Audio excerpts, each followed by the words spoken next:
गोकुलेश गोविंद प्रभु त्रिभुवन के प्रतिपाल, गौ गोवर्धन हेतु हरि आपू बने गोपाल। द्वापर में दुई काज हित लियो प्रभु अवतार, एक गौ सेवा दूसरो भूतल को उद्धार। गोविंद गिरी चढ़ गाय बुलावत, गाय बुलाई धूमर धौरी टेरत वेणु बजाए। आगे गाय पाछे गाय इत गाय उत गाय, गोविंद को गायन में बसिबोऊ भावे। गायन के संग धावे गायन में सचुपावे, गायन की खुर रेणु अंग लपटावे। गायन सो ब्रज छायो वैकुंठ बिसरायो, गायन के हेत कर गिरी ले उठावे। छीत स्वामी गिरधारी विठलेश बपुधारी, ग्वारिया को भेष धरे गायन में आवे। हरे कृष्णा। आप सभी को गोपाष्टमी की बहुत बहुत शुभकामनाएं। गोपाष्टमी का ये पावन अवसर भगवान श्री कृष्ण और ग्वालों की गौ सेवा की भावना को समर्पित है।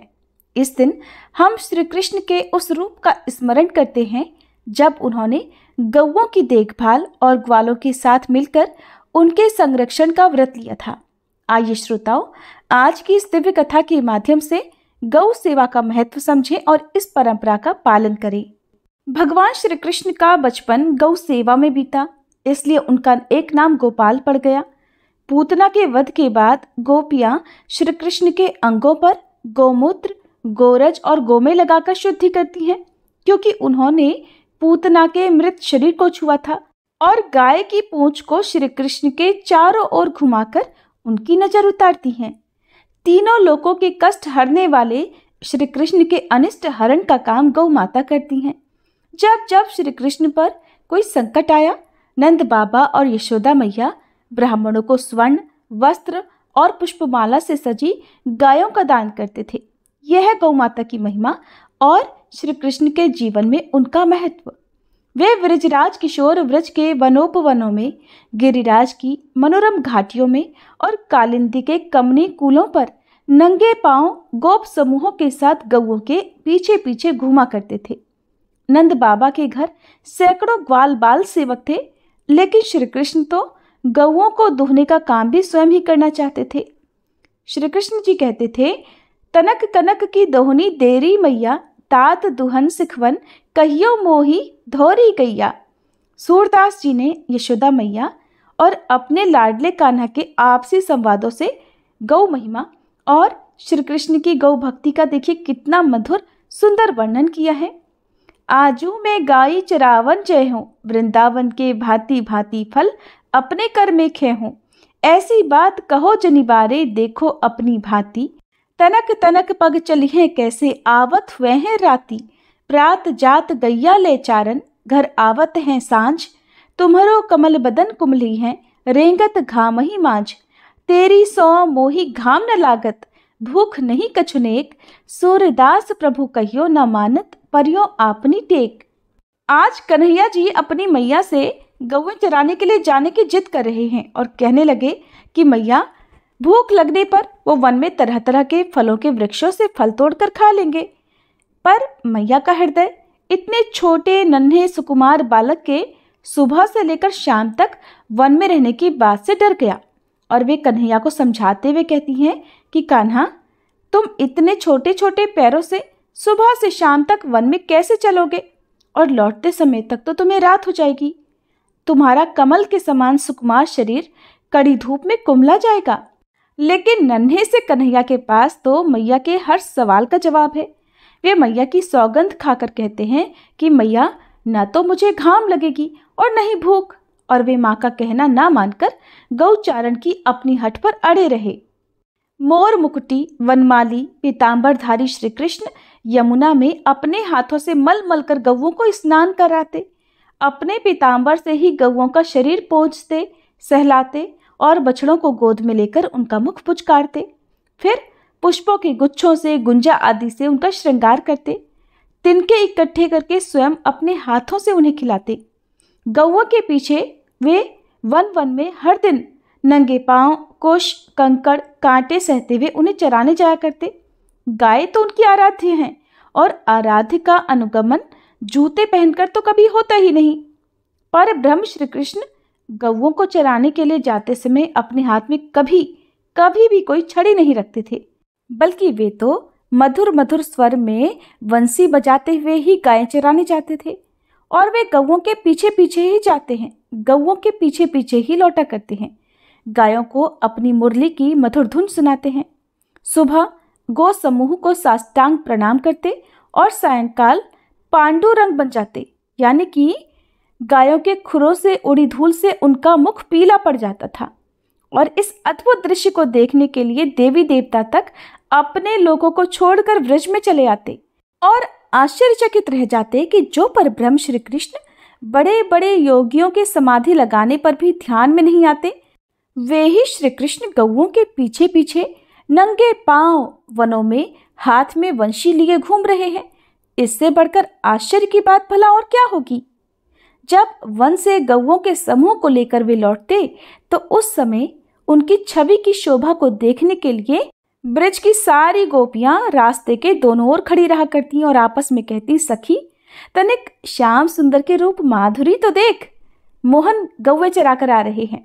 उनके मस्तक पर नारंगी पगड़ी है जिस पर मयूर पिच्छ का मुकुट लगा है।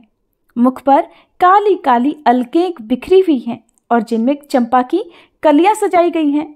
चंचल नेत्र हैं, टेढ़ी भौहें, लाल लाल अधरों पर खेलती मधुर मधुर मुस्कान और अनार के दानों जैसी दंत पंक्ति, वक्ष स्थल पर वनमाला और गाय के खुर से उड़कर मुख पर लगी धूल बड़ी सुहावनी लग रही है। गोप बालकों की मंडली के बीच मेघ के समान श्याम श्री कृष्ण रसमयी वंशी बजाते हुए चल रहे हैं और सखा मंडली उनकी गुणावली गाती चल रही है।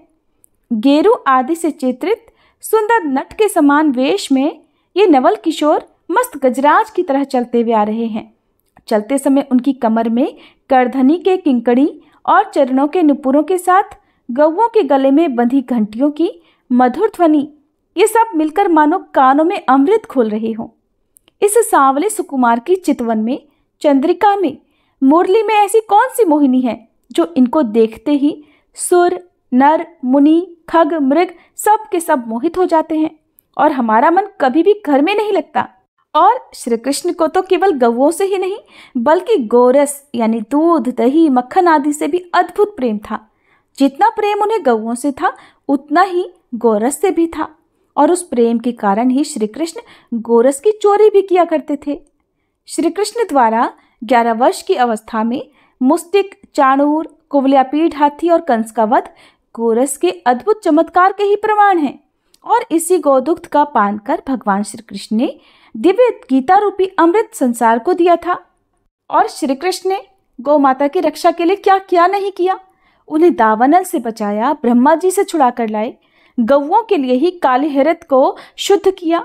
काले हृत का जल पीने से जो गौवें मृत्यु को प्राप्त हुई उन्हें श्री कृष्ण ने जीवन दान दिया। इंद्र के कोप से गौओं और ब्रजवासियों की रक्षा के लिए गिरिराज गोवर्धन को भी अपनी कनिष्ठ का उंगली पर बड़ी सहजता से उठा लिया।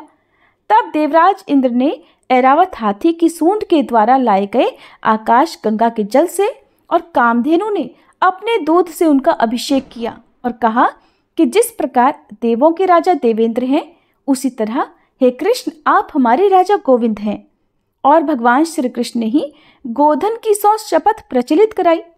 वंशी की धुन से हर गाय का नाम ले लेकर वे उन्हें पुकारते थे और वंशी की मधुर धुन सुनकर चाहे वे गौएं कितनी भी दूर क्यों ना हो दौड़कर एक ही क्षण में कृष्ण के पास पहुंच जाती और चारों ओर से उनको घेर कर खड़ी हो जाती थी। मान्यताओं के अनुसार गाय में 33 कोटि देवी देवताओं का वास होता है और हिंदू धर्म में गाय को माता का दर्जा दिया गया है और इनकी पूजा भी की जाती है। गोपाष्टमी के दिन गाय और गोविंद की विधि अनुसार पूजा करने से धन और सुख समृद्धि में वृद्धि होती है। गोपाष्टमी की तिथि को लेकर मान्यता है कि इसी दिन श्री कृष्ण जी गौचारण के लिए पहली बार घर से निकले थे। वैसे तो मैया यशोदा जी श्री कृष्ण को प्रेमवश कभी भी गौचारण के लिए नहीं जाने देती थी। सोचती थी कि कान्हा अभी बहुत छोटे हैं, लेकिन एक दिन कन्हैया ने जिद पकड़ ली और कन्हैया ने इसी जिद के चलते गौ चराने के लिए जाने के लिए कहा। तब यशोदा जी ने ऋषि शांडिल्य जी से कहकर मुहूर्त निकलवाया और पूजन के लिए अपने कान्हा को गौ चराने के लिए भेजा था। तभी से गोपाष्टमी को गैया और गोविंद की पूजा का विधान माना गया है। एक बार कान्हा जी जब 6 वर्ष के हुए तब उन्होंने अपनी मैया से कहा कि मैया, अब तो मैं बड़ा हो गया हूँ। तब उनकी मैया ने पूछा कि हाँ लल्ला, अब तो तुम बड़े हो गए हो, बताओ अब हमें क्या करना चाहिए। तब कान्हा ने कहा कि माँ, अब बछड़ों के साथ साथ गायों की भी मैं सेवा करना चाहता हूँ। मैया ने कहा ठीक है, तुम नंद बाबा से पूछ लो। मैया के ऐसा कहते ही कान्हा तो तुरंत पहुंच गए नंद बाबा के पास और एक ही सांस में नंद बाबा से सारी बात कह डाली। तब नंद बाबा कहने लगे कि लल्ला, अभी तुम बहुत छोटे हो, इसलिए अभी तो तुम बछड़े ही चराओ। लेकिन कान्हा जी जिद करते हुए कहने लगे, ना बाबा, अब मैं बछड़े नहीं चराऊंगा, मैं तो गौएं ही चराने के लिए जाया करूंगा। जब श्री कृष्ण नहीं माने तो नंद बाबा ने थक कर कहा और उनकी जिद के आगे हार गए। कहने लगे ठीक है लल्ला, तब तुम शांडिल्य ऋषि को बुला लाओ और वही गाय चराने का शुभ मुहूर्त देखकर बता देंगे, उसी दिन से तुम गौवें चराना आरंभ कर देना। श्री कृष्ण के मन में तो गौवें चराने के लिए इतनी उतावली थी कि वे झटपट शांडिल्य ऋषि के पास पहुंचे और एक ही सांस में उनसे भी सारा समाचार कह सुनाया। तब शांडिल्य मुनि ने कहा कि कान्हा, अभी तो गौचारण का कोई भी मुहूर्त नहीं है, कुछ दिनों के बाद मुहूर्त निकलेगा, तब तुम्हें बता देंगे, उस दिन से तुम गौवें चराना शुरू कर देना। लेकिन कान्हा जी भला किसी की बात कहाँ मानने वाले थे, उन्हें तो हर हाल में उसी क्षण से ही गौवें चराने जाना था। तब वे ऋषि से कहने लगे कि मुनिवर, अगर आप आज ही गौचारण का मुहूर्त निकलवा देंगे ना, तो मैं आपको बहुत सारा माखन दूंगा। अब शांडिल्य ऋषि भी कान्हा जी की बातों में आ गए। द्वापर युग में गौवें चराने का भी मुहूर्त निकाला जाता था। जो ग्वाल बाल थे उनसे पूजा करवाने के बाद ही उन्हें गायों को सौंपा जाता था और फिर वे नन्हे नन्हे ग्वाल बाल वन में जाया करते थे अपनी गायों और बछड़ों को लेकर। तो यही विधान कान्हा जी को भी पूरा करना था और इसी परंपरा का पालन उन्हें भी करना था। अब शांडिल्य ऋषि नंद बाबा के महल में आ गए। नंद बाबा ने हाथ जोड़कर उन्हें प्रणाम किया और बैठने के लिए आसन दिया। नंद बाबा ने जब उन मुनि से पूछा कि मुनिवर, आप हमारे लल्ला के लिए कोई अच्छा सा शुभ मुहूर्त देखकर बताइए ना कि कब से गौचारण प्रारंभ करना चाहिए। तब कान्हा जी जो मुनि की तरफ ही देख रहे थे, तो उन्हें देखते ही मुनिवर बोल पड़े कि नंद बाबा, अभी तो आज का ही मुहूर्त निकल रहा है, इसके बाद तो अगले कई महीनों तक गौचारण का कोई मुहूर्त ही नहीं है। आप अपने कान्हा का गौचारण मुहूर्त आज से ही प्रारंभ करवा दीजिए। अब क्या था, झटपट महल में गौचारण की पूजा की तैयारियां होने लगी। मैया यशोदा ने अपने लल्ला का श्रृंगार किया, उन्हें नए वस्त्र पहनाए और उनके केशों में मोरपंख भी लगा दिया। अब जैसे ही वे नन्हे लल्ला के पैरों में जूतियां पहनाने लगी तो कन्हैया जी बोले, मैया, तब तो ऐसी 1000 जूतियां भी आपको और बनानी पड़ेंगी। लल्ला की बात सुनकर मैया हैरान हो गई। बोले, कान्हा क्यों? तो कान्हा जी बोलने लगे, अरे मैया, पहले मेरी गौएं और उनके बछड़ों के लिए जूतियां लेकर आओ। जब वे मेरे साथ साथ वन में जाएंगी तो कम से कम उनके लिए भी तो जूतियां होनी चाहिए। वो नंगे पांव जाएंगी तो उनके पांव में भी तो कांटे कंकड़ पत्थर चुभेंगे ना। लल्ला की बात सुनकर यशोदा मैया तो हैरान रह गई और मुस्कुराते हुए लल्ला को समझाने लगी कि ना लल्ला, गौएं जूतियां नहीं पहनती, वो तो ऐसे ही जाया करती हैं। तब कान्हा जी कहने लगे, मैया, अगर मेरी गौएं जूतियां नहीं पहनती तो बताओ भला मैं कैसे पहन सकता हूँ? अगर पहना सकती हो तो पहले उन सभी को जूतियां पहना दो। अब भला गौएं क्यों जूतियां पहने? जब कान्हा की गौओं ने जूतियां नहीं पहनी तो कान्हा ने भी पैरों में जूतियां पहनने से इनकार कर दिया। इसके बाद तो कान्हा अपनी गौओं को लेकर नंगे पांव ही वन में गए और फिर जब तक भगवान वृंदावन में रहे उन्होंने कभी पांव में जूतियां नहीं पहनी। आगे आगे गाय और उनके पीछे पीछे मधुर बांसुरी बजाते हुए कान्हा चल रहे थे। भगवान श्री कृष्ण और कान्हा जी के यश का गान करते हुए ग्वाल गोपाल इस तरह से विहार करते हुए कान्हा जी ने उस वन में प्रवेश किया। तब से कान्हा जी की गौचारण लीला का आरंभ हुआ। उसी दिन भगवान ने गौचारण आरंभ किया और वह शुभ तिथि गोपाष्टमी कहलाई। कार्तिक शुक्ल अष्टमी के दिन प्रातः काल में उठकर नित्य कर्म से निवृत्त होकर स्नान करते हैं। प्रातः काल में ही गौओं को भी स्नान आदि कराकर गौ माता के अंगों में मेहंदी, हल्दी, रंग के छापे लगाकर उन्हें सजाया जाता है और इस दिन बछड़े सहित गाय की पूजा करने का विधान है। प्रातः काल में ही धूप, दीप, अक्षत, रोली, गुड़ आदि वस्त्र और जल से गाय का पूजन किया जाता है। धूप दीप से आरती उतारी जाती है।